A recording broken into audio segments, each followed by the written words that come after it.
vivo pada hewan. Nah, hari ini kita akan melihat dua teman kalian, dua kelompok yang akan berbicara tentang uji in vivo, tapi pada manusia. Jadi hari ini kita lihat yang terakhir. Kalau sudah lihat sebelumnya kita sudah ada uji in vitro, lalu ada in vivo pada hewan, dan sekarang pada manusia. Nah, akan ada dua paper yang dipresentasikan. Yang pertama kalau mengenai konsumsi jahe kalau tidak salah, konsumsi jahe terhadap parameter darah. Yang kedua adalah konsumsi protein untuk pembentukan otot. Nah, kita akan lihat nanti bagaimana tata cara penelitiannya dan lain-lainnya. Oke, kalau tidak ada pertanyaan, saya persilakan kelompok 7 untuk share screen. Terima kasih.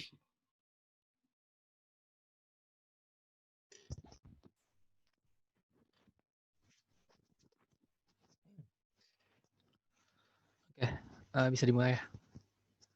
Selamat Ya, siang. silakan.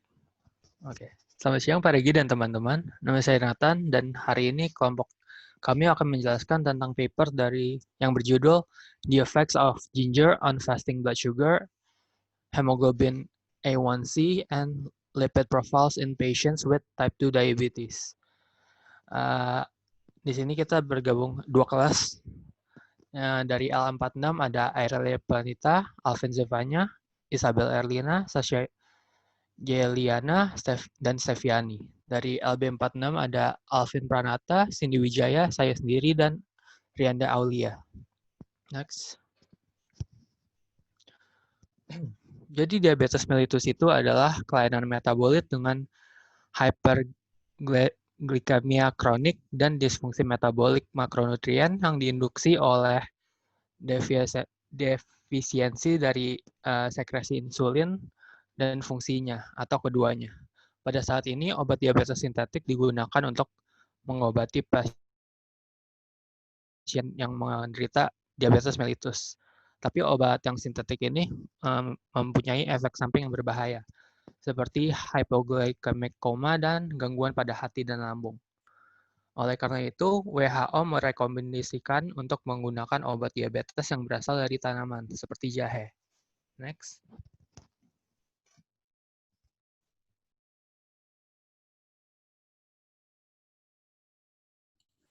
Perkenalkan, nama saya Alven.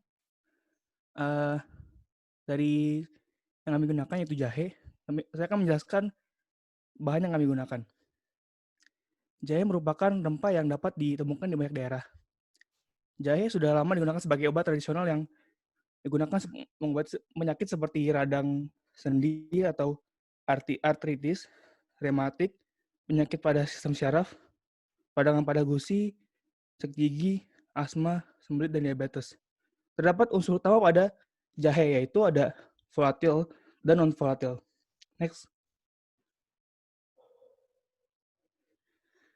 Pada senyawa volatil, terdapat terkandung beberapa pada jahe, yaitu ada hidrokarbon sesquiterpen, terutama pada zingerber, curcumin, dan farnesen. Dan sisanya dengan jumlah yang kecil, yaitu bisabotena, B-sesquipeladren, dan hidrokarbon monoterpenoid. Dan pada non-volatilnya terdapat kandungan yang termasuk komponen aktif seperti gingerol, sogal, parasol, dan zingeron. Dan kandungan ini dapat membuat sensasi panas pada mulut dan memiliki aktivitas anti-inflamasi, antidiabetik, antioksidan, dan anti kanker.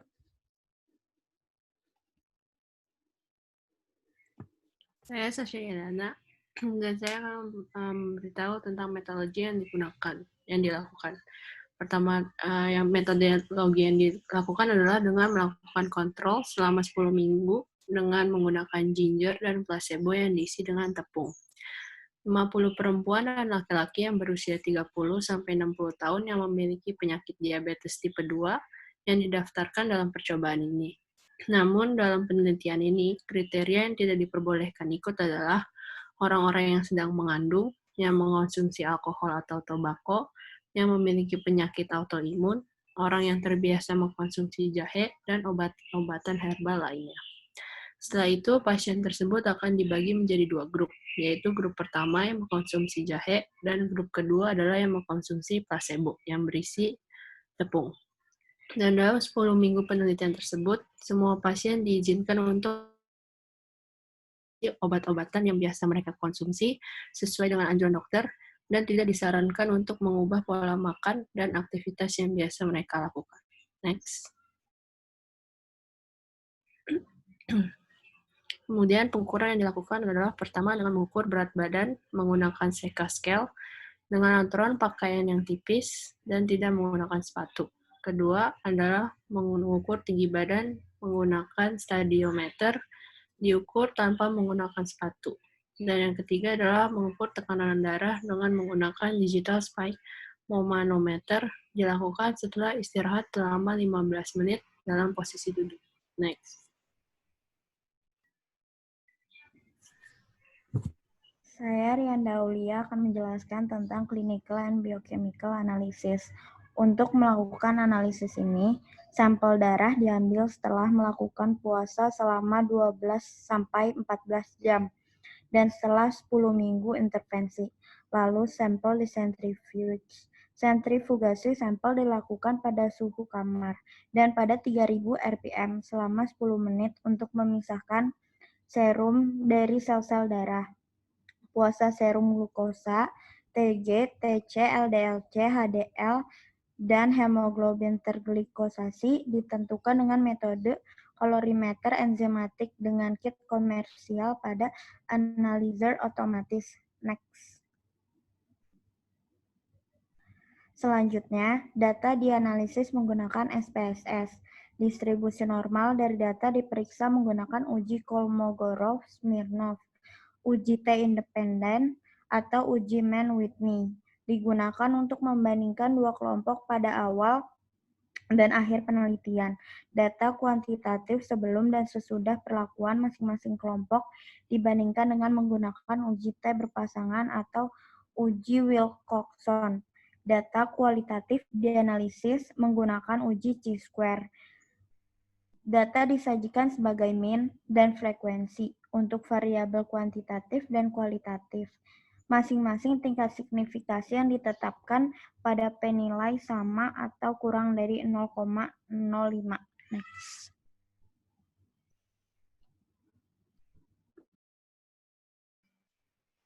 Selamat siang, saya Steviani akan melanjutkan presentasi. Pada slide ini, saya akan menjelaskan bagaimana proses pemilihan peserta atau subjek dari penelitian. Sebanyak 130 orang dinyatakan terdaftar dan akan di-screening lebih lanjut untuk mengikuti penelitian, di mana 50 orang akan dipilih untuk mengikuti penelitian ini. Sisa dari 50 orang, yaitu 80 orang, dinyatakan tidak mengikuti penelitian lebih lanjut, di mana 51 orang menyatakan tidak akan mengikuti penelitian, dan 29 orang lainnya tidak memenuhi kriteria untuk penelitian. 50 orang yang telah dipilih akan dibagi ke dalam dua grup, di mana grup 1 akan menerima bubuk jahe dan grup kedua akan menerima placebo. Pada grup jahe, dari 25 orang yang dipilih, sebanyak 2 orang tidak akan mengikuti lanjutan dari penelitian, di mana 1 orang menyatakan tidak tertarik dan 1 orang lainnya menyatakan bahwa dia telah mengikuti perawatan insulin. Sehingga total dari grup 1, yaitu grup jahe, yang mengikuti penelitian ini sebanyak 23 orang. Sedangkan pada grup kedua terdapat 3 orang yang tidak mengikuti lanjutan dari penelitian. 1 orang menyatakan tidak tertarik, 1 orang berpergian, dan 1 orang lainnya memiliki intoleransi terhadap sampel yang digunakan. Next.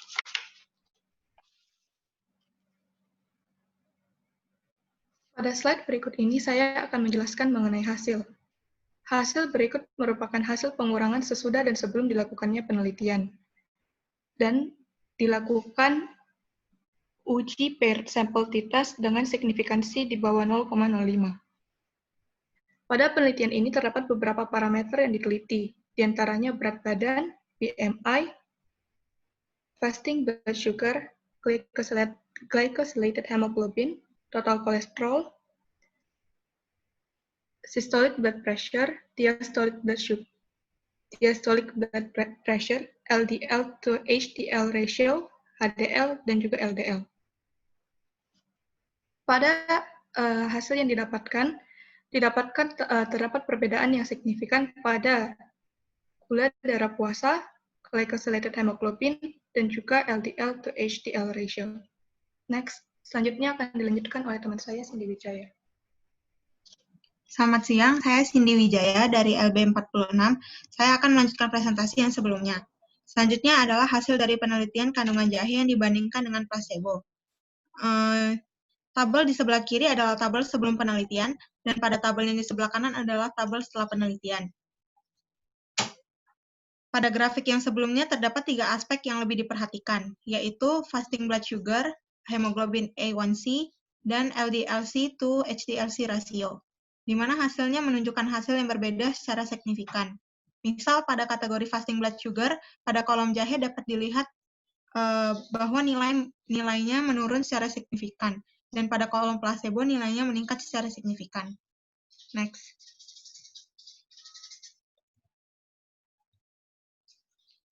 Untuk konsumsi sehari-hari jahe itu adalah 2000 mg jahe per 10 minggu.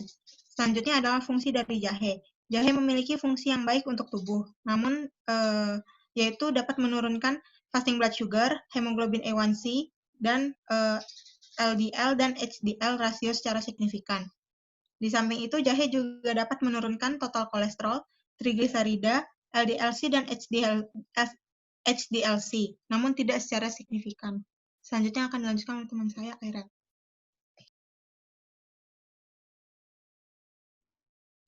Selamat siang semua, nama saya Airel, dan saya akan menjelaskan perbandingan literatur penelitian lain seputar dampak jahe pada pengidap diabetes tipe 2 yang telah dibahas dalam jurnal ini. Terdapat 6 studi yang dibandingkan. Subjek yang digunakan dapat berupa tikus diabetes ataupun pasien manusia. Pertama, penelitian dari Oludoyin et al. Pada tahun 2014 menemukan bahwa ekstrak jahe, baik itu mentah ataupun yang sudah dimasak, dapat menurunkan gula darah menjadi level yang normal dengan efektivitas yang serupa dengan obat antidiabetes yang sudah umum digunakan, yaitu glibenclamide. Kesimpulan tersebut mendukung hasil dari jurnal ini yang menyatakan adanya penurunan signifikan pada fasting blood sugar. Jurnal kedua pun memiliki kesimpulan yang sama, di mana Kazim et al. Pada tahun 2013 mengatakan bahwa konsumsi ekstrak jahe sebanyak 500 mg per kilogram berat badan selama 28 hari dapat menurunkan gula darah. Jurnal ketiga yaitu penelitian dari Ozoku et al. Pada tahun 2011 mengadakan uji dengan 3 dosis ekstrak jahe, yaitu 200, 250, dan 300 mg per kilogram. Mereka mendapatkan adanya penurunan signifikan dalam blood glucose, total serum lipid, dan total serum kolesterol.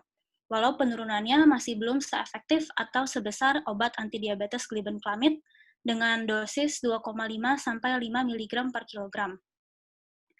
Jika dibandingkan dengan jurnal tersebut, penurunan fasting blood sugar sesuai, namun juga masih terdapat ketidaksesuaian, karena pada jurnal ini tidak terdapat adanya penurunan signifikan dalam profil lipid pasien diabetes tipe 2 setelah konsumsi jahe selama 10 minggu.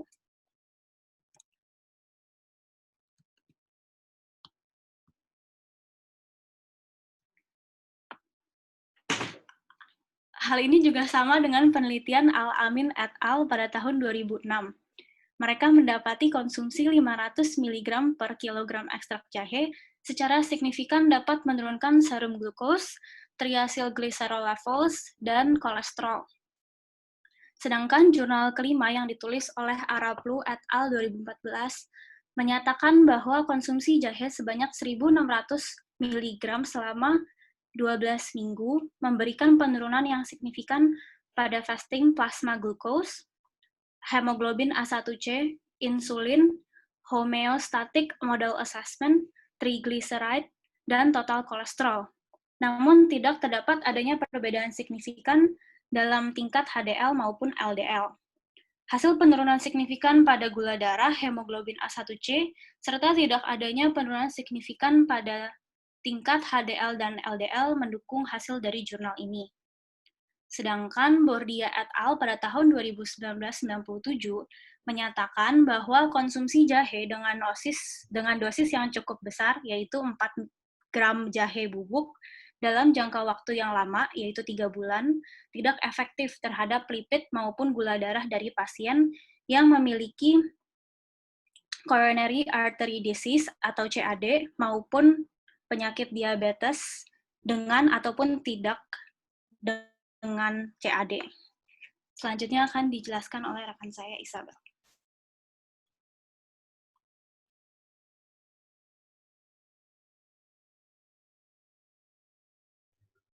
Selanjutnya saya akan melanjutkan presentasi ini.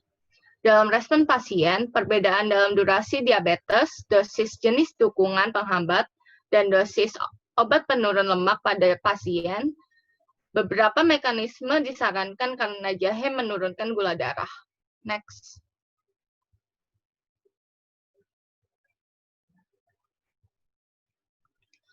Gingerol dari fraksi jahe aktif mempromosikan otot, rangka pembuangan glukosa sel yang berkaitan dengan ekspresi translokasi GLUT4 secara efektif dapat menghapus perekatan kose dari serum. Untuk mempengaruhi enzim, kunci dari jahe metabolisme karbohidrat adalah kemungkinan dampak lain dari jahe yang mengurangi gula darah. Selain itu, jahe dapat mengikat penyimpangan glikogen otot dan hati. Jahe dan sago menghambat kuncinya enzim yang relevan dengan manajemen diabetes tipe 2 seperti alfa-glikosidase dan alfa-amilase. Sedangkan 6 gingerol dapat meningkatkan penyerapan glukosa sensitif insulin di aposit. Next.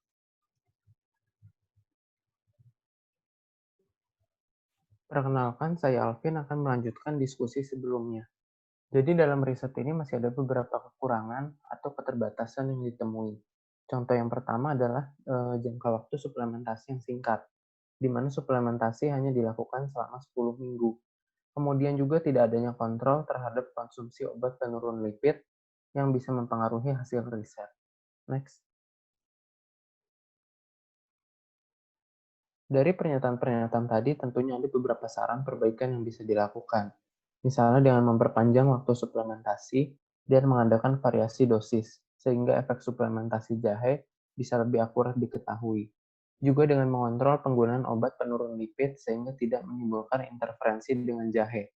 Dari bukti penelitian yang ada, menunjukkan bahwa dosis sedang suplementasi yang bisa dilakukan dengan konsumsi jahe pada umumnya bisa mengubah kadar gula darah dan lipid pada subjek percobaan, sehingga perubahan asupan makanan bisa dipakai sebagai terapi komplementer atau tambahan untuk saat ini.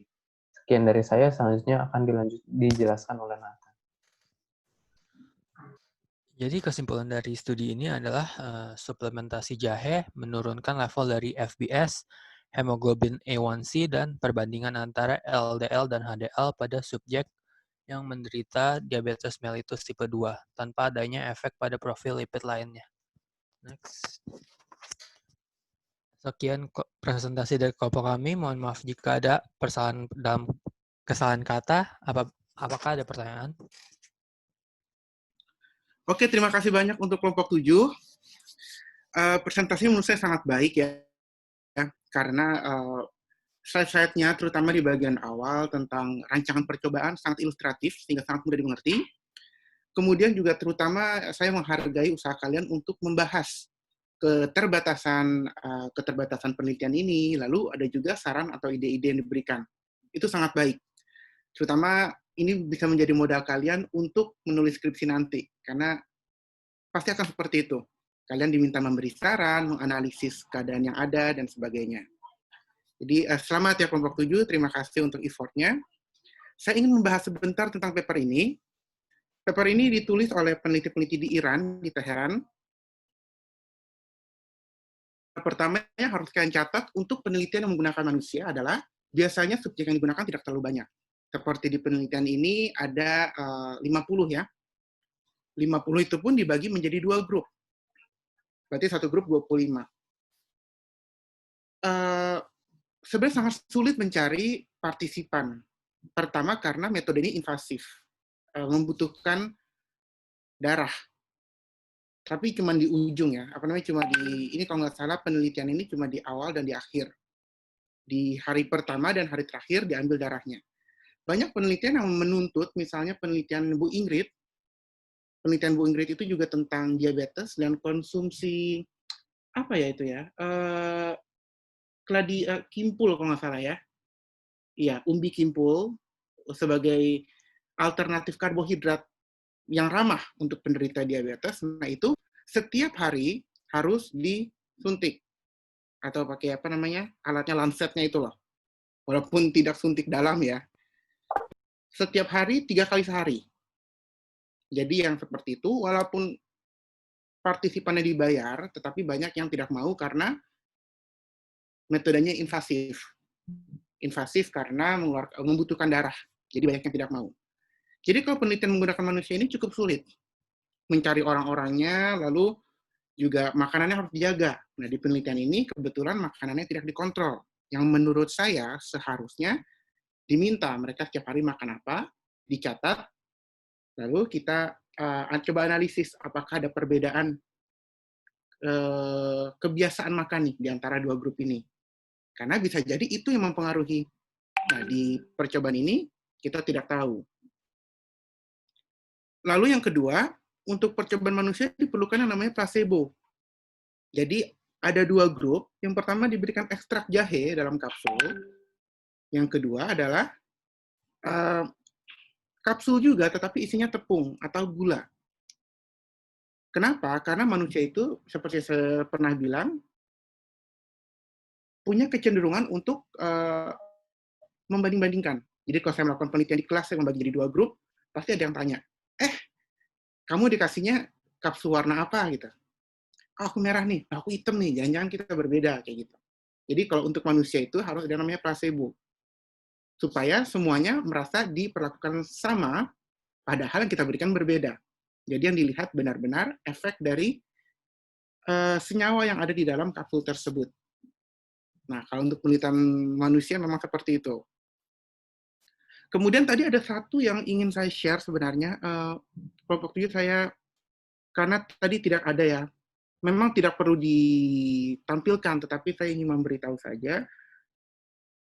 Saya keluarkan dulu ya dari share screen-nya, saya mau coba share screen punya saya di paper-nya.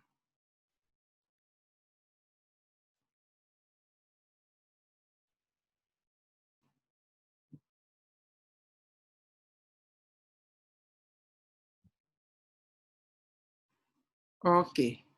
Ini sini papernya kelihatan? Terlihat jelas papernya? Kelihatan, Pak. Kelihatan ya? Oke. Nah, ini ada yang mau saya berikan. Oke, jadi ini yang tadi ya.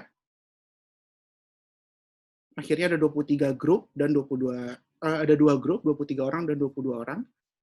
Nah, kalau untuk penelitian seperti ini biasanya harus ada,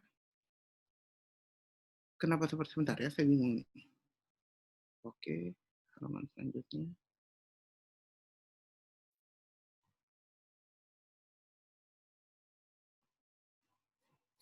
Habis, sebentar ya.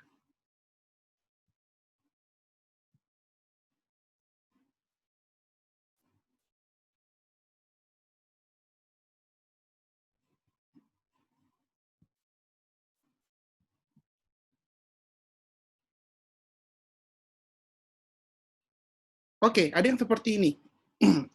Sebentar. Oke. Tadi kita membagi 50 orang menjadi 2 grup. Grup yang diberikan jahe dan diberikan placebo. Nah, bagaimana cara membagi 2 grup ini? Sebenarnya acak saja. Kita bisa menggunakan software atau kalau mau gampangnya ya tinggal diberikan nomor saja. Misalnya orang ini nomor 1, orang ini nomor 2. Lalu kalian kocok. Keluar nomor berapa, grup 1, keluar nomor berapa, grup 2. Jadi benar-benar acak. Nah, di sini ada parameter yang membandingkan kedua grup ini. Misalnya dari segi usia, laki-laki atau perempuan, jenis kelaminnya, aktivitas fisiknya. Nah, sekarang kalau kita lihat di grup ginger dan placebo ini, hasilnya berbeda. Karena kalian membagi 50. Tetapi di kanan ini ada namanya p-value. P-value ini akan membandingkan parameter yang kalian peroleh di grup ginger dan grup placebo. Hasil yang bagus adalah kalau p-value-nya di atas 0,05. Artinya tidak berbeda nyata.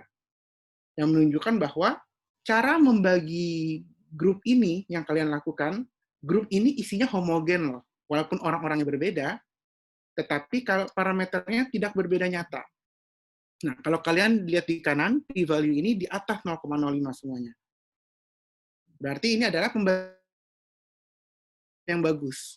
Misalnya kalau berat badannya kurang lebih ya sekitar 76 sampai 78. Seperti itu. Nah, jadi ini yang perlu diingat untuk uji manusia, diperlukan juga analisis seperti ini. Untuk mengetahui bahwa pembagian grup yang kalian lakukan homogen. Jelas ya?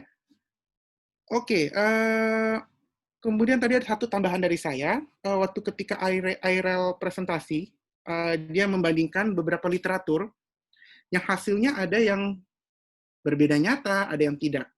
Ada yang bilang konsumsi jahe menurunkan kadar kolesterol dalam darah, ada yang bilang tidak. Nah, penelitian-penelitian seperti ini itu akan dikumpulkan, kemudian dianalisis secara statistik hasil-hasilnya yang berbeda-beda ini. Nah, studi ini namanya adalah studi meta-analisis. Jadi kalau kalian mendengar kata meta-analisis, artinya itu adalah studi pustaka yang menggabungkan banyak literatur review. Misalnya, saya mau melakukan studi pustaka tentang efek jahe terhadap kadar gula darah. Saya online, saya ketik kadar gula darah dan jahe, saya harus menganalisis semua paper yang ada, uji in vitro, uji in vivo, semua yang ada. Biasanya manusia ini ya. Biasanya uji in vivo pada manusia. Semua yang ada dari awal sampai tahun ini. Semua hasil tersebut saya kumpulkan, saya analisis secara statistik, barulah saya keluarkan hasil saya. Ternyata dengan menganalisis misalnya 185 penelitian yang sudah ada, ginger ini dapat menurunkan kadar gula darah atau tidak. Hasilnya beda nyata atau tidak. Nah, penelitian seperti ini namanya meta-analisis. Jadi kalau kalian misalnya ingin mencari citasi tentang efek sesuatu terhadap sesuatu, misalnya efek jahe terhadap penurunan kadar gula darah, kalau kalian ingin menuliskan pustakanya, lebih baik meta-analisis. Dan meta-analisis ini senantiasa diperbarui. Kenapa? Karena tahun ini ada meta-analisis. 3 tahun lagi mungkin ada meta-analisis yang terbaru. Karena dalam 3 tahun ini ada penelitian-penelitian yang keluar juga, yang dipublikasikan. Maka itu selalu ada meta-analisis. Jadi seperti itu. Nah, oke. Untuk kelompok 7 saya hanya ada satu pertanyaan. Kalian apa kalian tahu apa itu HbA1c? Yang tadi itu ya, HbA1c itu apa dan kenapa harus mengecek parameter tersebut? Apa keuntungannya? Untuk mendeteksi penderita diabetes mellitus. Ada yang punya ide nggak?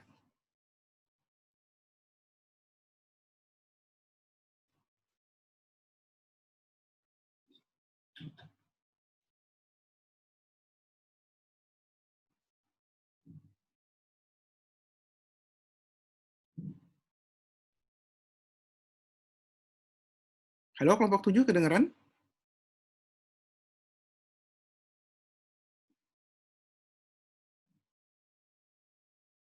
Halo?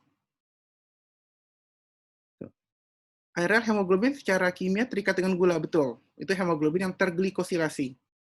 Jadi sel darah merah yang dinding-dindingnya itu ada gulanya. Nah, apa keuntungannya misalnya mengecek HbA1c dibandingkan dengan mengecek kadar gula darah?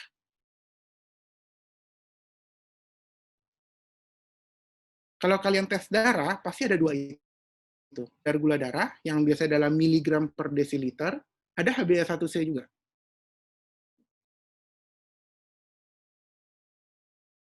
mana yang lebih baik digunakan sebagai parameter bagi penderita diabetes mellitus.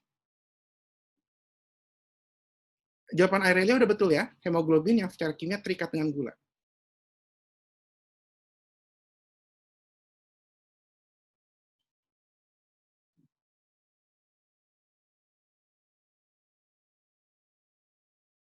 Kalau ada yang lain yang tahu juga nggak apa-apa ya, boleh jawab juga ya.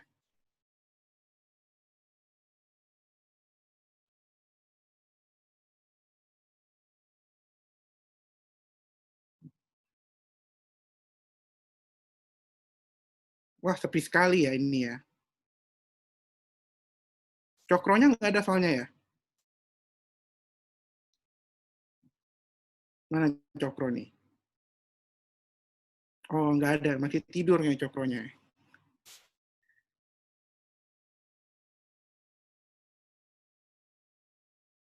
Nggak apa-apa, oke. HbA1c itu betul, itu adalah hemoglobin yang terglikosilasi, berikatan dengan molekul gula. Nah, HbA1c ini kenapa bisa terglikosilasi? Karena memang itu kebiasaan. Ketika semakin banyak hemoglobin yang terglikosilasi, artinya orang tersebut semakin suka makan gula. Kurang lebih seperti itu. Jadi misalnya kalau saya mau tes darah nih misalnya nih. Saya mau ngecek siapa yang diabetes di sini. Oke, besok saya akan adakan cek darah. Yang diabetes takut. Lalu mereka puasa. Kenapa? Karena ketika kalian berpuasa 8 jam, kadar gula darah akan turun di bawah 100. Nah, ketika saya tes darah nih, kalau yang saya ukur adalah kadar gula dalam darah, maka semuanya akan rendah. Wah, bagus nih semuanya nih. Tetapi HbA1c tidak bisa bohong, karena itu berasal dari kebiasaan kalian. Jadi, walaupun gula darahnya rendah, tetapi HbA1c-nya tinggi, artinya orang tersebut terkena diabetes dan suka makan gula. Kurang lebih seperti itu. Jadi yang kalau hasilnya ini, HbA1c ini lebih banyak digunakan oleh dokter-dokter. Rasanya sekarang 100% dokter diabetes menggunakan HbA1c sebagai parameter. Iya, jadi yang dilihat adalah HbA1c-nya, bukan lagi kadar gula darah, walaupun itu juga parameter yang menentukan. Nah, kadar gula darah itu kalau di puasa bisa di bawah 100, kalau 2 jam setelah makan kurang lebih maksimal 140. Jadi biasanya kalau di atas 140 artinya tidak ada insulin. Artinya orang tersebut berpotensi diabetes. Kurang lebih seperti itu. Oke, mungkin ada yang mau bertanya dengan kelompok 7. Silakan kalau ada yang mau bertanya. Kurang lebih 5 menit ya. Atau kalau ada yang belum jelas dari penjelasan saya atau penelitian tadi juga bisa ditanyakan ya. Oh iya, sama satu lagi tadi, statistiknya menggunakan pair t-test, t-test berpasangan. Nah, kalau kalian ingin meneliti tentang sebelum dan sesudah, itu biasanya pakai t-test berpasangan. Artinya, sampel yang sama kalian ukur 2 kali. Sebelum perlakuan dan setelah perlakuan. Nah, itu harus pakai t-test berpasangan. Kalau t-test saja, artinya kalian membandingkan 2 grup yang berbeda anggotanya, lalu kalian bandingkan. Kalau saya mau membandingkan berat badan mahasiswa kelas LA46 dan LB46, saya pakai t-test biasa.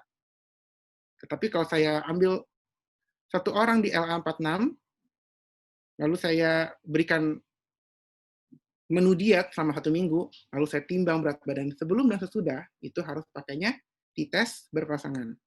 Jadi tergantung, kalau sampelnya sama, t-test berpasangan. Kalau tidak, t-test biasa. Dan tentang satu lagi, uji non-parametrik yang tadi dibilang chi-square, kalau kalian bacanya chi-square ya, hanya pengetahuan tambahan saja. Kalau kalian bisa bertemu orang-orang luar negeri gitu, bacanya chi-square. Itu aja sih dari saya. Ada yang mau bertanya jadinya?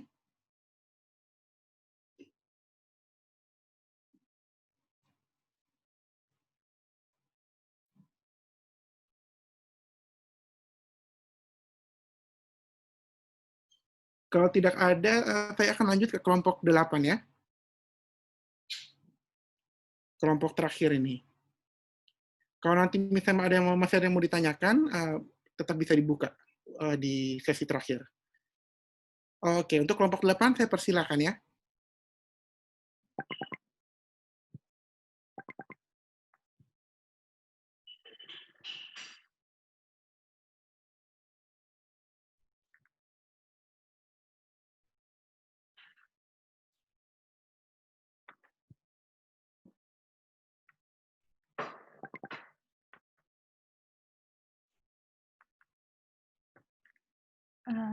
Oke, selamat siang Pak Regi dan teman-teman sekalian.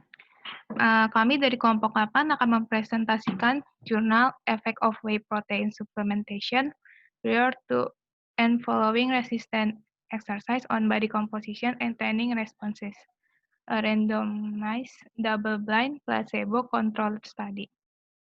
Kelompok kita terdiri dari kelas LA46 dan LB46. LA46 yaitu Felix Christopher, Jessica Prestisia, Kevin Leonardi, Laura Florentina, dan saya sendiri Ferentantia. Dari kelas LB46 ada Kevin Agustino, Ratna Suminar, Tamara Cynthia, dan Viola Fladia. Ada 4 topik outline kita, yaitu introduction, method, result and discussion, dan juga conclusion. Yang pertama, RET atau Resistant Exercise Training, di mana merupakan strategi yang sudah diandalkan untuk meningkatkan massa otot dan fungsi. Di mana asupan protein itu penting untuk memaksimalkan fungsi otot selama latihan resistensi. Namun, dietary intake protein tidak cukup untuk memberikan efek positif pada pasokan asam amino esensial intraseluler, mencegah oksidasi protein, memulihkan kerusakan otot selama latihan, dan meningkatkan massa otot dan kekuatannya. Sehingga dibutuhkannya suplementasi, yaitu whey protein hydrolyse, merupakan suplemen protein yang paling umum, diikuti oleh kreatin, campuran asam amino, dan BCAA, di mana tujuan dari penelitian ini yaitu untuk menilai apakah suplemen campuran protein sebelum dan setelah latihan ketahanan selama 12 minggu akan efektif dalam hal meningkatkan fungsi otot. Slide selanjutnya akan dilanjutkan oleh teman saya. Saya Felix. Saya akan melanjutkan presentasi dari Feren, yaitu tentang eksperimental, prosedur, dan partisipan. Partisipan diinstruksikan untuk menahan diri dari berat aktivitas fisik selama 48 jam sebelum pengujian, dan untuk menjaga mereka diet seketat mungkin. Peserta dipresentasikan pada laboratorium setelah puasa 8 jam, dan menyumbangkan 5 ml darah melalui venipunctur. Dilanjutkan dengan pengukuran pengumpulan darah, subjek denyut jantung istirahat, tekanan darah, komposisi tubuh, lingkar otot, kekuatan, dan daya tahan otot. Partisipan terdiri dari 18 laki-laki yang terbagi menjadi 2 grup. 8 laki-laki di grup PLA atau placebo, dan 10 laki-laki di grup PRO. Untuk menyelesaikan penelitian ini dan mencatat log makanan pada 0, 4, 8, dan 12 minggu pelatihan. Next. Di hari pelatihan, suplemen diberikan segera sebelum dan sesudah setiap sesi latihan. 3 sesi per minggu. Suplemen protein terdiri dari 40 gram campuran protein, 26,4 gram WPH dan WPC, termasuk 5,8 gram dari BCAA, 1 gram kreatin monohidrat, 8 gram karbohidrat, dan 2 gram lemak.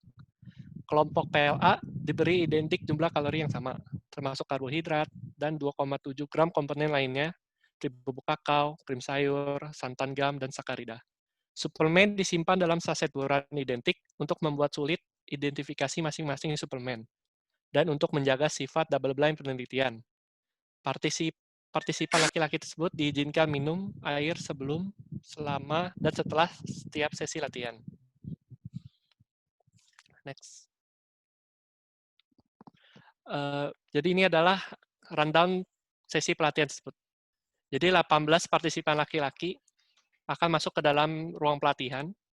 Nah, sebelum melakukan main course, dia akan diberikan protein suplemen atau placebo. Jadi yang grup PLA akan makan placebo dan grup PRO akan memakan protein suplemen. Sebelum melakukan latihan berat, dia akan melakukan stretching dulu. Setelah stretching, dilakukannya main course atau pelatihan berat. Nah, sesudah pelatihan berat akan diberikan placebo atau protein suplemennya lagi. Jadi diberikan sebelum dan sesudah latihan berat. Dan keluar dari pelatihan. Nah, ini dilakukan selama 4 minggu. 1 minggu itu 3 sesi, dan 1 sesi itu berdurasi 1-2 jam. Next. Saya Ratna akan melanjutkan presentasi selanjutnya exercise program, yaitu tes 1RM atau repetition maksimum diulang setiap 4 minggu, yaitu 0 minggu, 4 minggu, 8 minggu, dan 12 minggu. Dan 1RM secara tidak langsung ditentukan melalui pengulangan beban submaksimal karena peserta yang tidak memiliki pengalaman latihan lain cenderung terluka. 1RM diprediksi dengan mengganti berat dan jumlah maksimum pengulangan yang dapat diulang sekitar 8-10 kali ke dalam rumus estimasi 1RM. Dalam program pelatihan, intensitas latihan adalah 80% dari 1 RM. Next. Selanjutnya ada 3 tipe, yaitu warm-up selama 10 menit, main exercise 40-50 menit, dan yang terakhir cool down selama 10 menit. Untuk tipe warm-up itu dibagi menjadi 2, ada upper body stretching dan lower body stretching.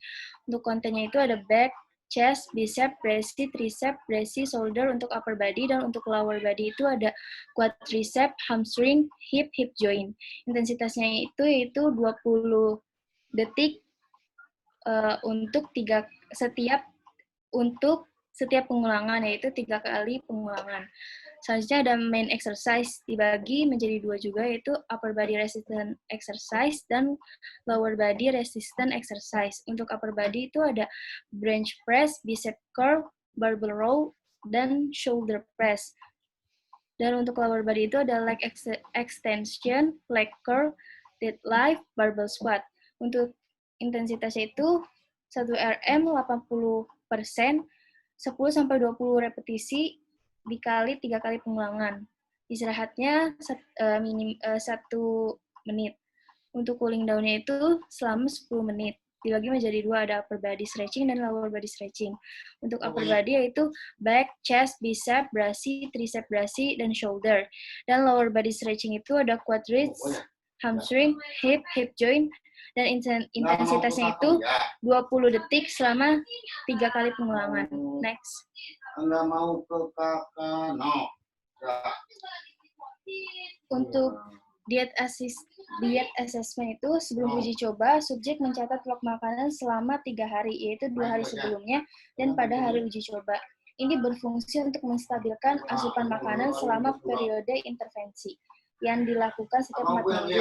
Peserta diminta untuk mempertahankan kebiasaan diet mereka selama periode percobaan dan dididik tentang metode pencatatan diet atau jumlah semua makanan yang dikonsumsi, termasuk makanan berat dan makanan ringan.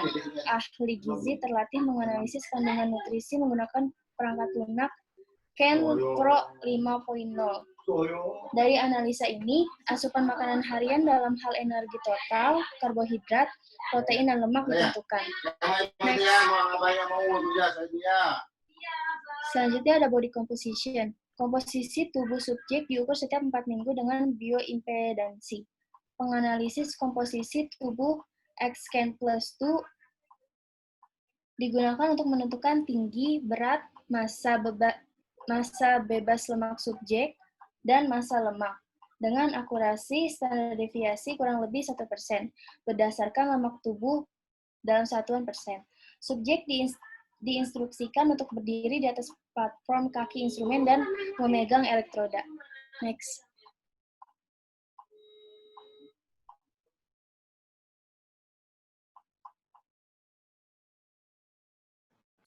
Oke, selanjutnya muscle circumference. Ya, caranya adalah dengan mengukur badan, baik upper maupun lower body, setiap 4 minggu menggunakan measure tape. Lalu, next. Muscular strength dilakukan dengan cara yang pertama adalah pemanasan dan stretching di 50% dari satu resisten maksimum. Repetition maksimum. Lalu, peserta akan melakukan maksimum strength di 1 RM.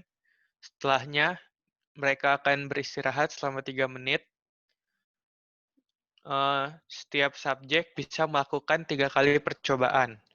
Lalu, untuk muscular endurance, nomor maksimal dari repetisi adalah 70% dari 1 RM di badan bagian atas dan bagian-bagian bawah hingga kelelahan. Lalu, hasilnya akan dihitung dengan menggunakan rumus exercise volume sama dengan load kali repetition.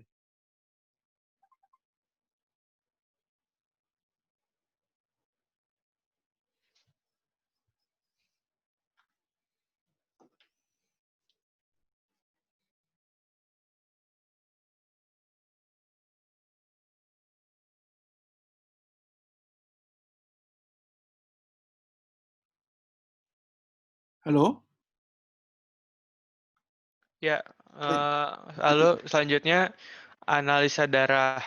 Konsentrasi dari IgH dan IgF1 akan diproses menggunakan CLIA atau chemiluminescent immunoassay. Lalu, level VEGF darah akan dianalisa menggunakan enzim linked immunosorbent assay atau ELISA, menggunakan human VEGF quantitative ELISA. Lalu, plasma testosteron dan konsentrasi kortisol akan dianalisa menggunakan chemiluminescent microparticle immunoassay atau CMIA, menggunakan arsitek second generation testosterone dan arsitek kortisol.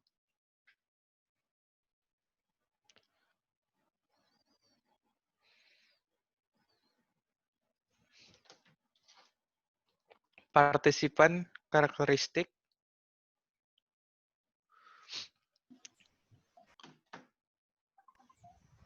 Untuk partisipan karakteristik akan saya jelaskan. Terdapat 18 partisipan yang menjadi subjek penelitian, yaitu 8 partisipan yang termasuk dalam grup placebo dan 10 partisipan yang termasuk dalam grup protein. Berdasarkan analisis ANOVA, tidak terdapat perbedaan yang signifikan di antara kelompok dengan baseline, yaitu usia, tinggi badan, berat badan, BMI, fat free mass, dan fat mass. Hal tersebut ditunjukkan dengan seluruh nilai p-value yang melebihi nilai alfa 0,05. Next. Asupan makanan merupakan pola makan harian, termasuk kalori dan jumlah makanan yang dikonsumsi. Asupan energi merupakan energi total yang terdapat pada makanan yang dikonsumsi melalui asupan protein, karbohidrat, dan lemak. Next. Berdasarkan analisis MANOVA, tidak terdapat interaksi yang signifikan pada grup kali waktu di antara variabel seperti yang tertera pada tabel 3. Nilai p-value dari grup kali waktu di antara seluruh variabel melebihi nilai alfa 0,05. Next.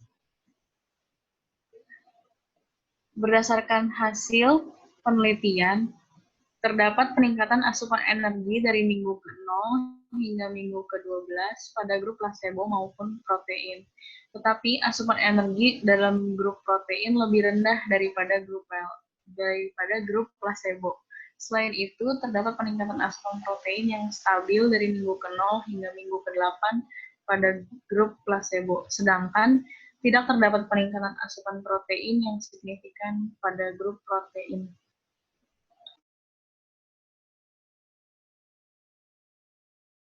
Sekarang saya akan melanjutkan presentasi Tamara mengenai muscle circumference. Pada pengukuran muscle circumference ini, pengukuran dilakukan dengan sebuah measuring tape dan pengukuran dilakukan terhadap otot lengan dan paha. Next. Lingkar otot diukur secara berkala setiap 4 minggu sekali menggunakan sebuah measuring tape. Hasil pengukuran yang dapat dilihat pada tabel 4 menunjukkan bahwa whey protein supplementation memiliki efek yang signifikan terhadap lingkar otot lengan dan paha yang diindikasikan oleh perubahan rata-rata yang semakin meningkat setiap minggunya. Pada pengukuran otot lengan kanan, terdapat perubahan yang signifikan terhadap lingkar otot untuk progrup sebesar 2,3 cm. Perubahan yang signifikan ini tidak dialami oleh playgroup, di mana mereka hanya mengalami penambahan lingkar otot sebesar 0,1 cm. Pada pengukuran lingkar otot lengan kanan, progrup juga mengalami perubahan signifikan yang paling tinggi, yaitu sebesar 2,5 cm. Di sisi lainnya, lingkar otot lengan kiri dari playgroup hanya bertambah 0,3 cm. Selanjutnya, pada pengukuran lingkar otot paha kanan, progrup mengalami penambahan lingkar otot sebanyak 1,3 cm. Bertolak belakang dengan progrup, playgroup hanya mengalami pengurangan lingkar otot sebanyak 0,8 cm. Dan terakhir, pada pengukuran lingkar otot paha kiri, progrup mengalami peningkatan sebesar 1,5 cm. Sedangkan playgroup mengalami pengurangan lingkar otot sebesar 0,9 cm.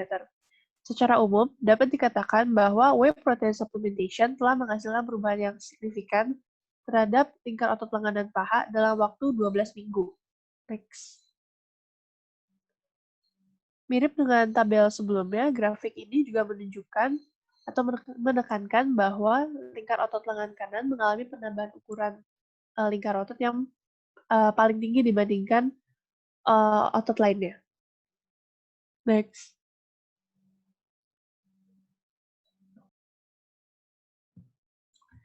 Untuk fungsi dari otot, menurut judul 3, next,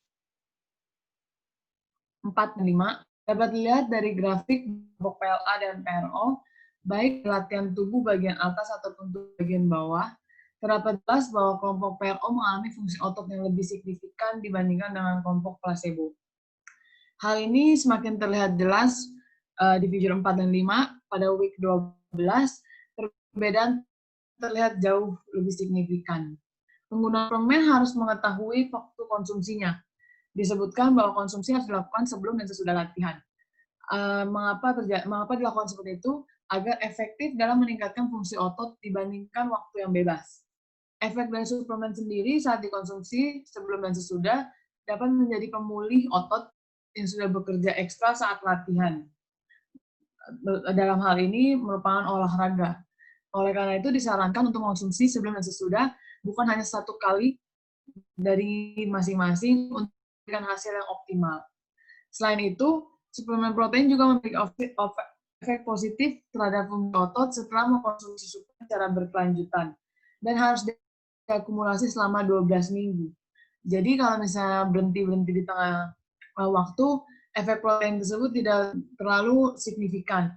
Oleh karena itu, hasil pada minggu ke-12 jauh lebih terlihat dibandingkan minggu-minggu sebelumnya. Dapat disimpulkan bahwa fungsi otot menjadi jauh lebih baik pada kelompok PRO setelah mengkonsumsi secara rutin dan berkala serta mengikuti anjuran, yaitu menggunakan suplemen 2 kali sebelum dan sesudah latihan. Next. Selanjutnya, saya Kevin Leonardi akan menjelaskan tentang body composition. Jadi hasil perubahan rata-rata komposisi tubuh pada kedua grup ini secara umum mengalami peningkatan pada minggu ke-4, 8, dan 12. Di sini dari segi berat badan, tidak ada yang signifikan perubahannya terhadap baseline ataupun terhadap grup PLA. Next. Sekarang dari segi fat free mass-nya, terjadi perubahan yang signifikan terhadap baseline pada grup pro di minggu ke-4, yakni sebesar 1,75 kg dari baseline. Perubahan rata-rata yang signifikan juga terjadi pada progrup di minggu ke-12, yaitu sebesar 2,17 kg terhadap baseline-nya. Jadi berdasarkan gambar ini bisa disimpulkan bahwa grup pro mengalami pertambahan yang signifikan dibandingkan dengan grup PLA. Next. Untuk fat mass, terjadi perubahan yang signifikan terhadap baseline pada progrup di minggu ke-4. Perubahan ini berupa penurunan sebesar 1,29 kg terhadap baseline-nya. Next. Terakhir dari segi body fat-nya, semua grup tidak mengalami perbedaan perubahan rata-rata yang signifikan terhadap baseline ataupun terhadap grup PLA. Next. Selanjutnya, saya akan membahas mengenai respon hormon. Mengonsumsi suplemen protein dapat meningkatkan sintesis protein melalui peningkatan komponen-komponen respon hormon anabolik seperti hormon pertumbuhan, insulin-like growth factor atau IGF-1, testosteron, dan juga kortisol. Dalam paper ini, tabel 5 menunjukkan bahwa waktu memiliki efek signifikan pada perubahan hormon IGF-1 dan VEGH. Sedangkan pada efek kelompok, yaitu kelompok protein dan plasebo, menunjukkan interaksi yang tidak signifikan pada perubahan growth hormon IGF-1, VEGH, testosteron, dan kortisol. Tidak terdapatnya efek interaksi pada respon hormon terjadi karena dua hal. Next. Yang pertama, karena pengukuran respon hormon anabolik yang dilakukan 48 jam setelah berolahraga. Efek kombinasi suplemen protein dengan pelatihan resisten terhadap respon hormon yang diukur pada menit ke-0 setelah berolahraga adalah peningkatan respon hormon anabolik seperti GH, IGF-1, VEGH, testosteron yang meningkatkan fungsi otot. Yang kedua, hal ini terjadi karena meningkatnya sensitivitas reseptor pada membran otot rangka pada pria muda yang tidak terbiasa melakukan latihan resistensi, sehingga growth hormone dan IGF-1 tidak meningkat setelah pelatihan resistensi selama 10 minggu. Next. Kesimpulan dari jurnal ini dilihat bahwa asupan protein melalui makanan dapat terjadinya peningkatan selama latihan olahraga pada kelompok PLA. Namun, tidak adanya peningkatan dalam hipertensi otot dan fungsi otot dengan asupan protein. Pada jurnal ini, suplemen protein hanya diberikan pada hari-hari pelatihan, sehingga suplementasi protein sangat penting untuk peningkatan otot dalam menanggapi RET, serta komposisi dan waktu asupan lebih penting daripada jumlah total. Sekian presentasi dari kelompok kita. Jika ada pertanyaan, terima kasih. Oke, terima kasih banyak untuk kelompok 8. Presentasinya juga sangat baik. Data-datanya juga disajikan dengan teratur, dan juga ada fokus-fokusnya ya. Jadi diberikan tanda merah, seperti itu sangat membantu orang-orang untuk mengerti. Nah, kalau kita lihat di sini, penelitian pada manusia itu sangat beraneka ragam ya, dari yang tadi kita lihat. Tentang jahe, nah sekarang tentang susu protein. Banyak sekali istilah-istilah terkait fitness yang digunakan, jadi mungkin kalau yang suka fitness bisa tahu ya, tetapi kalau tidak tuh banyak sekali yang harus dicari tahu. Terima kasih effortnya untuk kelompok 8, karena effortnya lebih ini. Banyak istilah-istilah yang mungkin kalian belum tahu sebelumnya. Nah, penelitian ini adalah tentang kurang lebih memberikan suplemen protein kepada pria-pria muda yang jarang melatih otot, jadi jarang ke tempat fitness, jarang mengangkat beban. Kenapa? Karena kalau kita membandingkan orang-orang yang jarang mengangkat beban dengan orang yang selalu mengangkat beban setiap hari atau 2 kali sehari atau 2 hari sekali secara teratur, maka perkembangan ototnya akan berbeda. Untuk orang yang belum pernah mengangkat beban, ketika mengangkat beban, maka perkembangannya akan jauh lebih cepat. Pembentukan ototnya akan jauh lebih cepat dibandingkan orang-orang yang secara teratur mengangkat beban. Jadi di penelitian ini yang digunakan adalah orang-orang yang jarang mengangkat beban. Misalnya untuk mendapatkan massa otot yang sama, penambahan massa otot yang sama, untuk orang yang sering mengangkat beban, tentunya waktunya akan lebih lama. Untuk di penelitian ini ada 3 bulan ya, 12 minggu. Kurang lebih seperti itu. Nah, tadi juga kita lihat ada placebo, jadi yang satu diberikan suplemen protein, grup yang lain diberikan placebo. Kalau kembali untuk penelitian dengan manusia, harus dilakukan dengan placebo juga ya. Kemudian tadi ada juga kriteria subjeknya. Kriteria subjeknya juga boleh dilihat, tadi saya lupa ada di mana, tentang perbandingan 2 grup. Karena kita membagi 2 grup. Iya, ini dia. Tadi seperti yang saya bilang, ketika kalian membagi menjadi 2 grup, maka p-value yang baik adalah di atas 0,05. artinya kalian membagi dua grup secara homogen. Di sini walaupun semuanya memuaskan di atas 0,05, tetapi kita lihat ada yang nyaris-nyaris ya. 0,071 dan 0,085. Ini dapat dilihat untuk BMI, misalnya Body Mass Index, ini grup yang memperoleh protein lebih kurus dibandingkan grup yang memperoleh placebo. Lalu juga untuk yang 0,085, karena nilainya benar-benar dekat dengan 0,05, artinya data-data ini nyaris di ujung tanduk.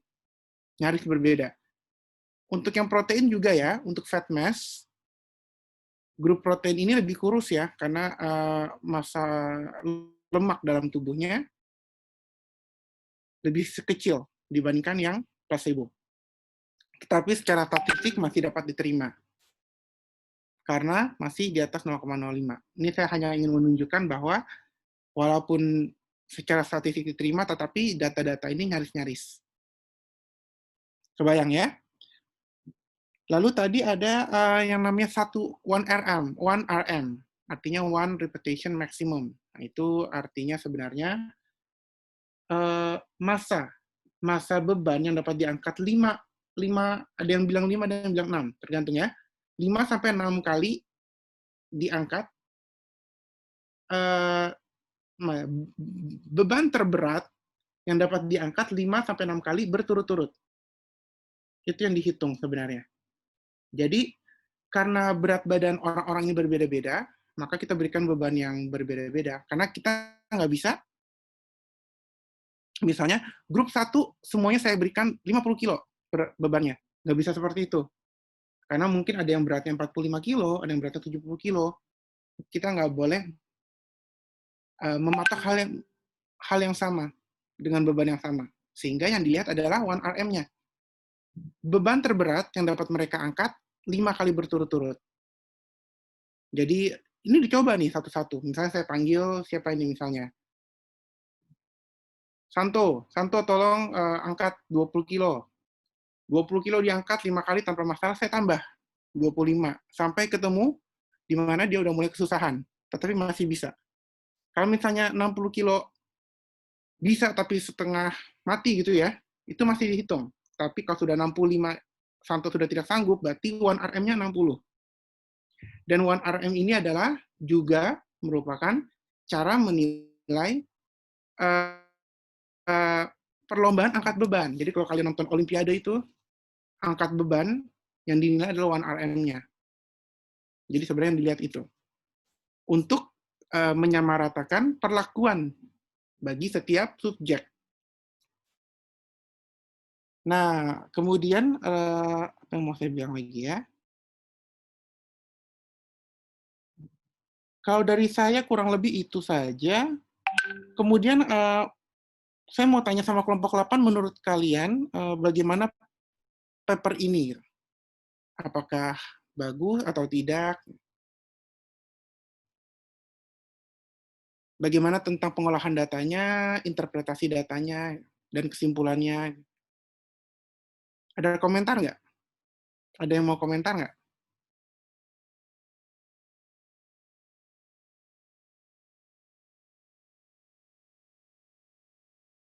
Coba kita ke slide 1 lagi. Saya mau lihat orang-orangnya.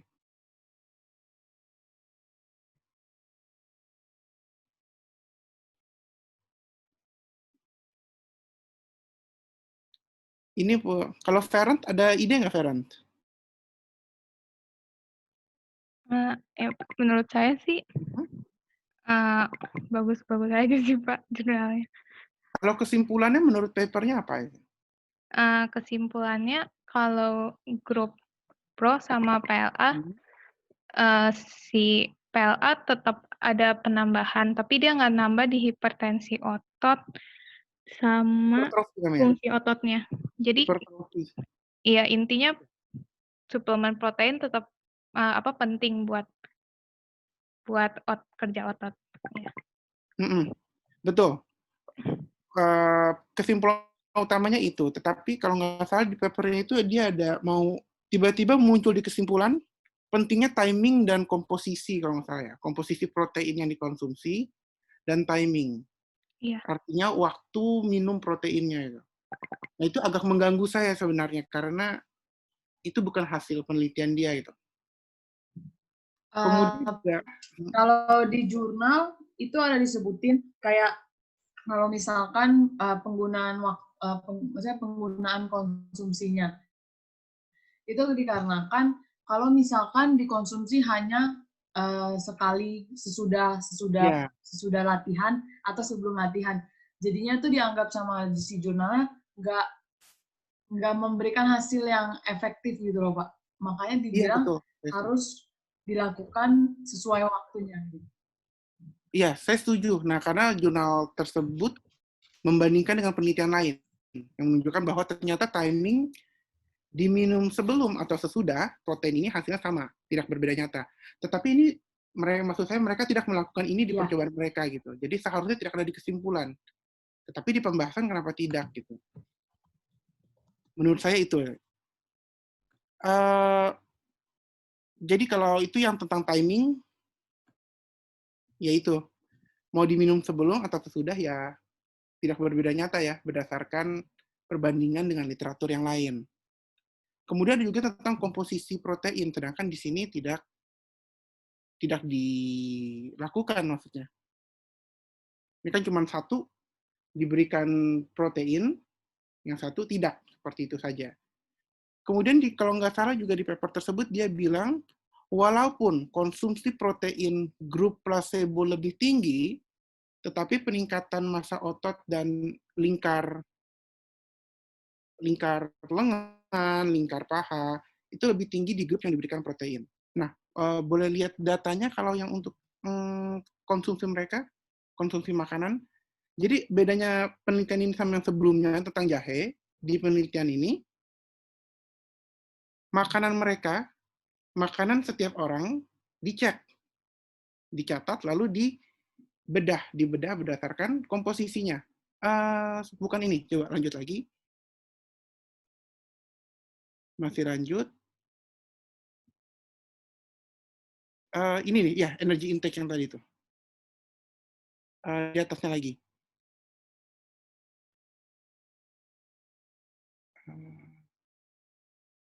Sebelum ini, yang kanan. Berarti ada karbohidrat, protein, kayak gitu-gitu. Ini dia, yang tadi itu. Nah, ini makanan mereka dibedah ini. Bukan, setelahnya, iya ini. Nah, kita lihat ya, ada grup placebo dan protein. Nah, ini makanan mereka dibedah setiap minggunya. Sekarang, kalau nggak salah di papernya itu dia bilang, walaupun grup placebo proteinnya lebih banyak dikonsumsi, maksudnya grup placebo ini memakan lebih banyak protein dibandingkan grup protein, tetapi peningkatan massa ototnya lebih besar di grup protein. Nah, masalahnya di data ini dia tidak menunjukkan bahwa grup placebo ini makan proteinnya lebih banyak dibandingkan protein. Kalau kita lihat line protein, ada huruf A itu. Huruf A itu artinya bukan berbeda nyata dengan grup protein, tetapi berbeda nyata dengan minggu ke-0.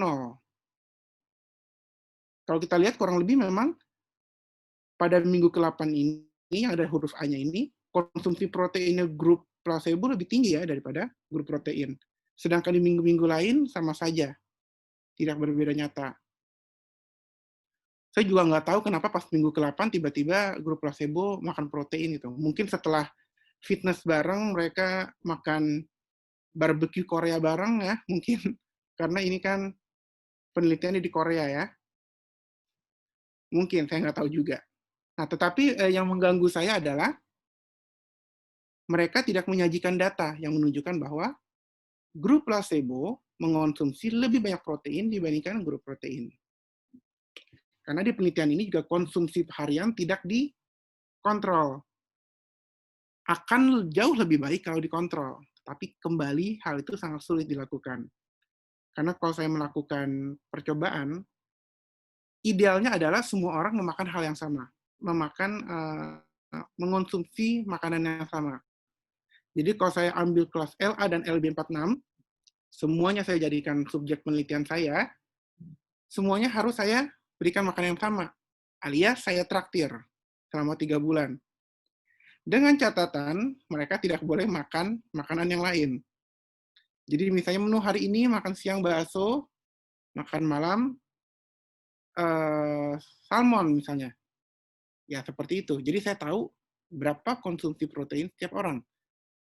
Lebih bagus lagi kalau makanan tersebut saya timbang. Kalau orang per berat badan. Kalau misalnya berat badannya 70, salmonnya 70 gram, orang yang berat badannya 50, dapatnya hanya 50 gram. Idealnya seperti itu. Tetapi sangat sulit dilakukan. Jadi biasanya untuk penelitian in vivo menggunakan manusia, makanannya tidak dikontrol. Tetapi penelitian yang baik harusnya seperti ini, ditanyakan ke orang-orangnya. Nah, kalau kita lihat data-data seperti ini kelihatannya gampang ya diambilnya ya, tetapi kalau dilakukan itu sulit sekali. Karena kalian bayangkan ada di sini respondennya sedikit ya, karena hanya ada 18 pria kalau nggak salah. 10 dan 8. Tetapi misalnya dari 18 tersebut, kalau kalian diberikan laporan, orang pertama makan siang bakso 1 mangkok. Bakso 1 mangkok proteinnya berapa? Itu harus kalian cari datanya. Lalu makan snack, makan ini, makan itu. Capek sekali menghitungnya. Jadi kalau penelitian-penelitian in vivo ini sangat memakan energi sebenarnya. Sebenarnya menurut saya papernya sangat baik, idenya juga bagus, tetapi ada beberapa hal yang mengganggu saja sih untuk saya, misalnya, terutama di bagian kesimpulan dan pembahasannya sebenarnya. Kalau dari saya itu sebenarnya. Oke, ada yang mau bertanya mungkin untuk kelompok 8, kalau ada yang mau bertanya untuk dengan kelompok 7 juga masih diperbolehkan ya.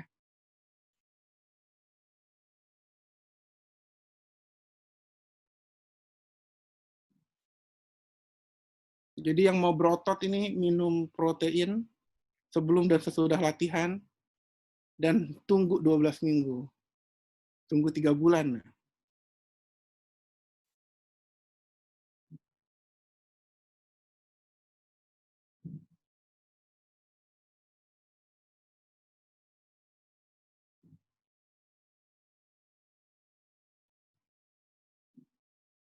Ayo, nggak ada yang mau tanya? Udah pada lapar semua ya?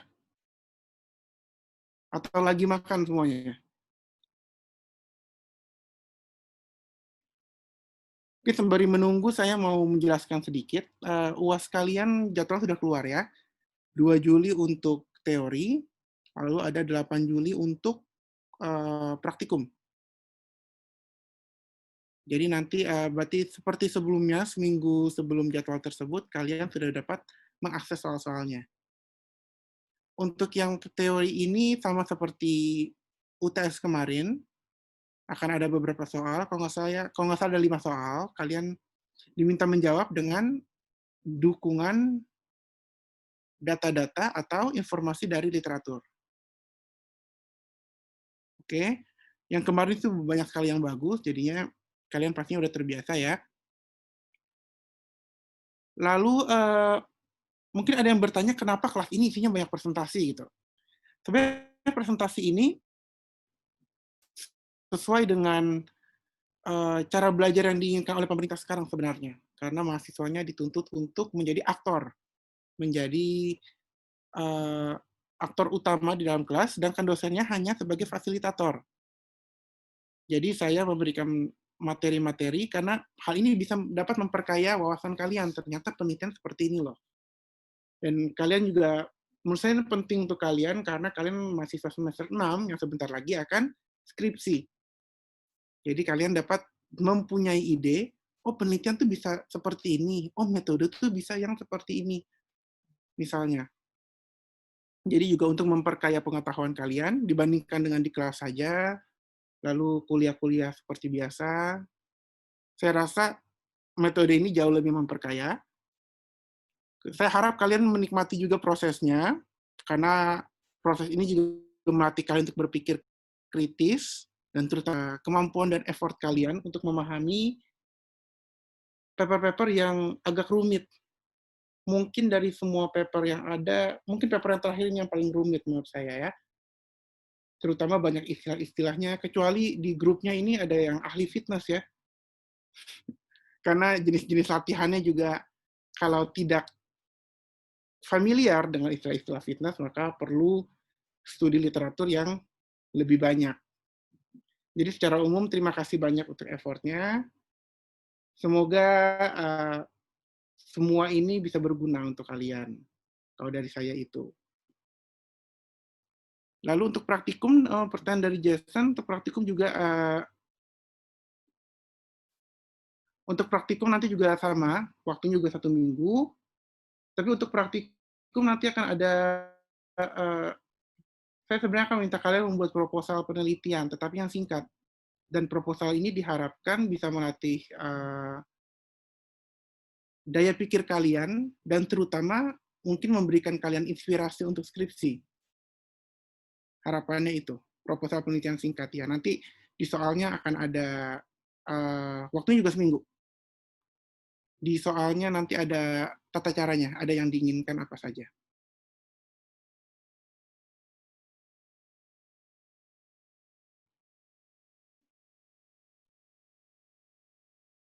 Oke. Ini nggak ada yang mau bertanya ini? Untuk ARL apakah ada contohnya? Iya, nanti akan ada contohnya. Saya masukkan ke Binusmaya, ke forum H-7. Ada contohnya. Kurang lebih seperti apa.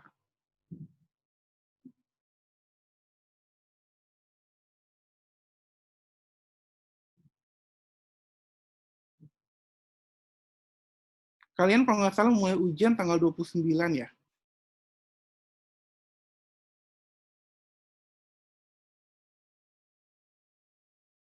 25, oke. Belum 24, oke.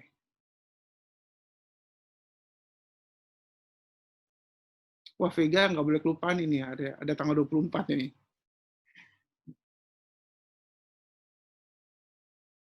Oke, kalau misalnya nggak ada, mungkin ada yang mau sharing? Bagaimana menurut kalian kalau metode belajar seperti ini, ada presentasinya, itu? Apakah lebih memperkaya?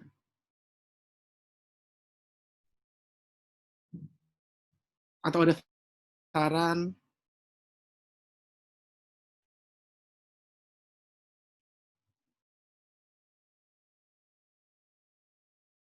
Iya, sharing sebenarnya baik.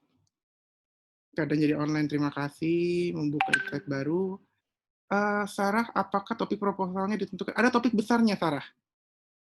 Tetapi isinya terserah kalian. Tapi nanti ada topik besarnya. Sharing terbiasanya presentasi di kelas. Iya memang, tapi saya sebenarnya juga sangat bangga dengan kalian, terutama dengan effort kalian, walaupun dengan kondisi COVID seperti ini. Dan terima kasih juga yang masih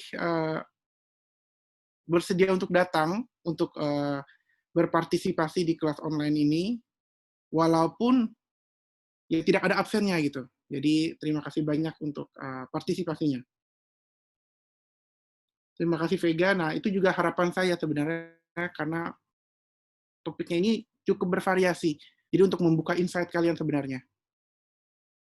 Dan ketika saya S1 dulu tidak ada kegiatan seperti ini. Nah, saya dapat yang seperti ini, namanya paper analisis ini ketika S2, dan saya menganggap ini, wah, sebenarnya ini yang dibutuhkan gitu, karena jauh lebih praktis, jauh lebih mengerti, karena dengan membahas paper ini, dengan mendengarkan teman-teman yang mempresentasikan.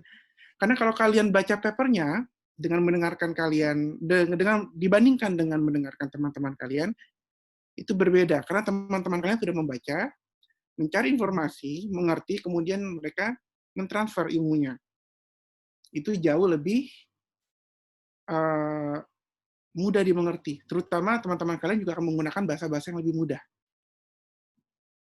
Dari ini juga, dari kalian yang minta ya, nggak mau GSLC yang tugas terus, tapi lebih ingin pertemuan secara online seperti ini. Jadi terima kasih banyak untuk responnya. Sherin, ini nanti proposalnya bahkan cukup dikerjakan seminggu. Seharusnya bisa ya, seharusnya bisa, karena proposal saya tidak minta panjang.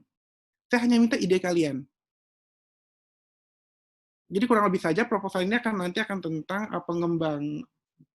Topiknya ini adalah produk pangan Indonesia. Dan kalian harus menggunakan minimal satu metode yang ada di praktikum nutrition. Terima kasih juga Lita, kelas on. Terima kasih ARL, sangat menyentuh. Jadi kurang lebih proposal seperti itu ya. Kalian diminta untuk menganalisis atau mengembangkan produk pangan terserah, tetapi harus menggunakan pangan tradisional Indonesia dengan menggunakan minimal satu metode analisis yang ada di praktikum. Kalian sudah banyak ya, ada uji antioksidan, kapasitas antioksidan, ada 2 lagi. Ada total fenol dan DPPH. Lalu ada juga uji serat, uji apalagi sih itu? Protein. Lalu indeks glisemik.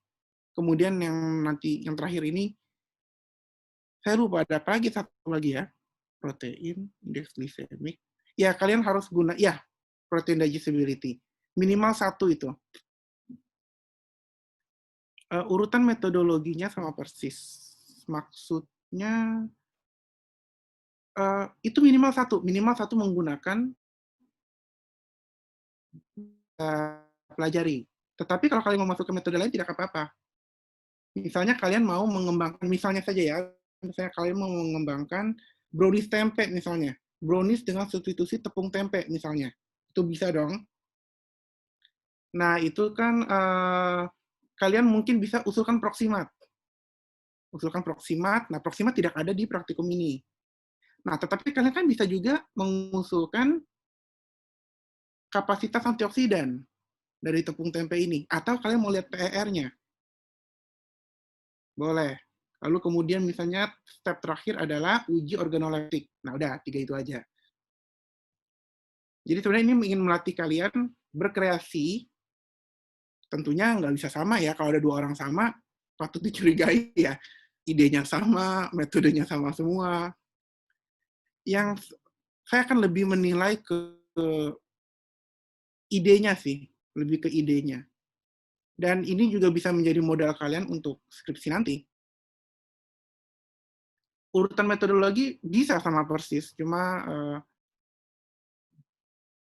rasanya sulit ya kalau misalnya berpikir sendiri, atau kalian juga bisa satu grup ngobrol gitu untuk berbagi ilmu, berdiskusi juga nggak apa-apa. Boleh pakai bahasa Indonesia, kalau pakai bahasa seperti biasa, kalau pakai bahasa Inggris ada nilai plus. Tetapi tidak apa-apa. Kemarin pun ketika ujian yang bahasa Indonesia juga ada yang dapat 100.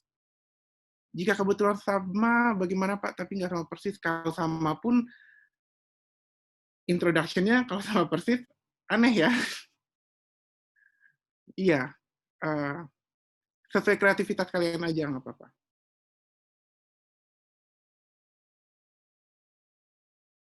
Jadi metodenya terserah kalian, tetapi salah satunya harus yang sudah dilakukan. Ujian antioksidan dan fenol teh hitam. Nah, ini teh hitamnya apakah pangan Indonesia ini? Pangan tradisional Indonesia. Isinya introduction, tinjauan pustaka, nggak perlu tinjauan pustaka, langsung introduction aja. Termasuk pustakanya ada di introduction. Saya batasi kalau nggak salah 400 kata paling banyak ya. Tidak, jadi jangan panjang-panjang ya.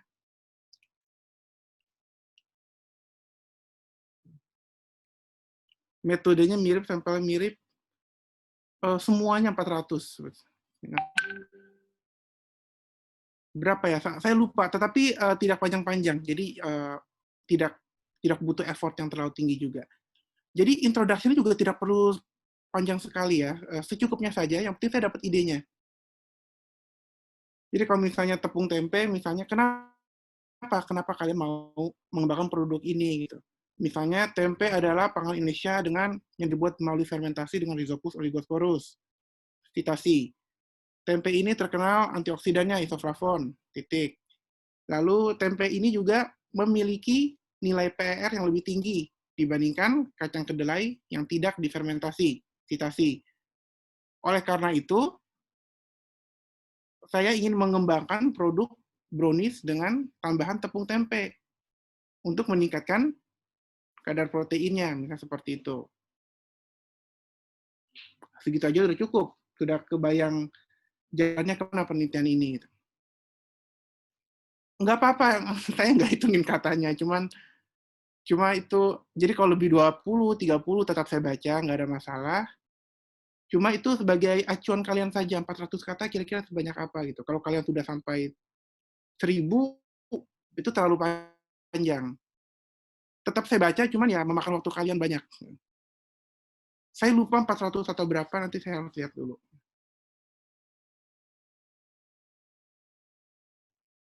Ada nanti di soalnya tersebut ada aturannya.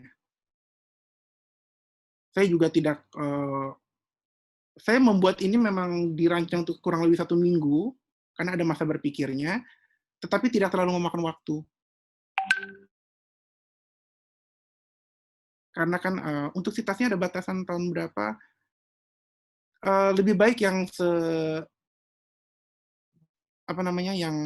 yang belakangan ini sih, yang lebih baik. Tetapi kalau kalian misalnya ada citasi tahun 76 juga tidak akan saya coret. Citasi itu kalian lihat sebenarnya adalah pengetahuannya sebenarnya. Kalau misalnya kalian tentang PER itu rasanya citasinya lama-lama ya, karena sekarang sudah jarang yang melakukan. Kalau terbaru biasanya kalau ngomongnya 5 tahun terakhir sih. Tetapi mungkin ada beberapa penelitian yang memang lama-lama ya tidak apa-apa. Susah kalau PR ya, citasinya. Jadi saya ngerti juga. Tetapi seperti yang tadi saya bilang, kalau kalian ingin melihat efek suatu senyawa terhadap kesehatan, itu biasanya ambilnya meta-analisis.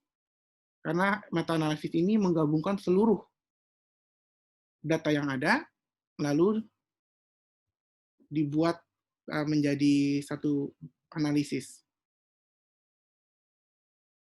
Jadi diusahakan yang terbaru saja. Tetapi saya juga tidak akan menyalahkan kalau misalnya situasinya 1976 sudah 40 tahun yang lalu lebih ya. Iya, kalau PR memang susah dapat yang terbaru. Pak, mohon maaf mau nanya. Mungkin kalau di chat agak kurang jelas ya maksudnya saya tadi. Kan maksudnya saya, Pak, misalnya nih, metodologinya itu ikutin sama persis yang ada di itu Pak, di modul 1. Metodologinya ikutin yang di paper. Kalau bisa cari di tempat lain. Kalau di paper-paper itu kan banyak metodologi ya. Oh, iya Pak. Nah, kalau kalian itu bisa kurang lebih seperti ini misalnya nih. Misalnya kalian mau DPPH pada teh hijau misalnya aja ya. Lalu kalian ada paper DPPH pada teh hijau. Nggak apa-apa, kalian bisa bilang analisis kapasitas antioksidan dilakukan berdasarkan metode misalnya Makmur 2020, titik. Tapi kalian jelaskan secara singkat. Secara singkat, misalnya 10 mikroliter sampel dimasukkan ke dalam kuvet, ditambahkan 2 ml metanol, kemudian didiamkan 30 menit, absorbansi diukur pada panjang gelombang sekian. Itu sudah cukup. Sudah lebih dari cukup. Baik, Pak. Soalnya kalau di modul kan sebenarnya ada ya, dapat di paper kadang bisa beda juga. Tapi kalau bisa jangan citasi modul ya. Iya, Pak. Nanti paper orang lain saja, paper orang lain yang kurang lebih metodenya sama. Misalnya kalian mau melihat apa ya, kadar beta karoten pada oncom dengan HPLC misalnya. Berarti misalnya analisis beta karoten pada oncom dilakukan sesuai siapa nih misalnya, Mahfirah ya, Daeng 2020 titik. Secara singkat Kalian jelaskan, pakai 4-5 kalimat saja. Jadi tidak perlu sampai yang benar-benar detail. Detail Nanti dikasih tahu semua. Ya, nanti saya berikan contohnya, kalian bisa lihat.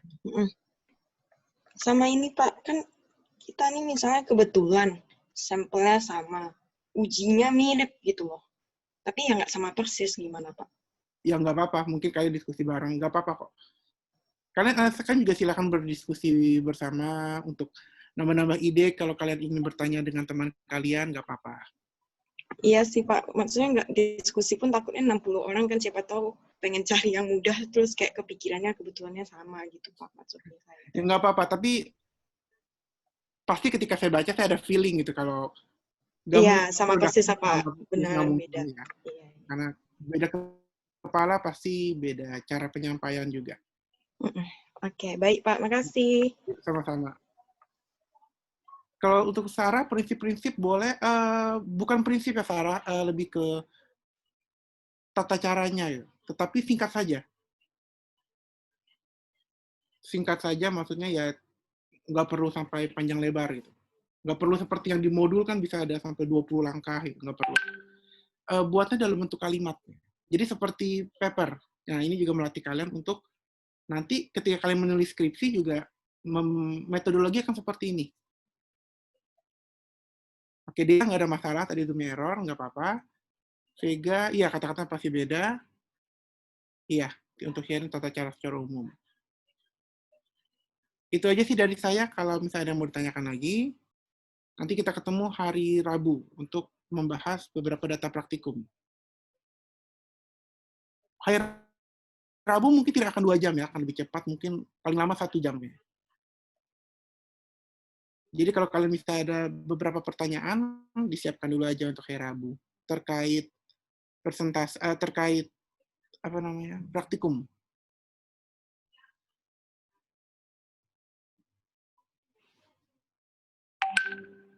Oke, kalau nggak ada, terima kasih banyak untuk semua yang sudah datang. Oke, selamat beraktivitas. Terima kasih banyak, Anas.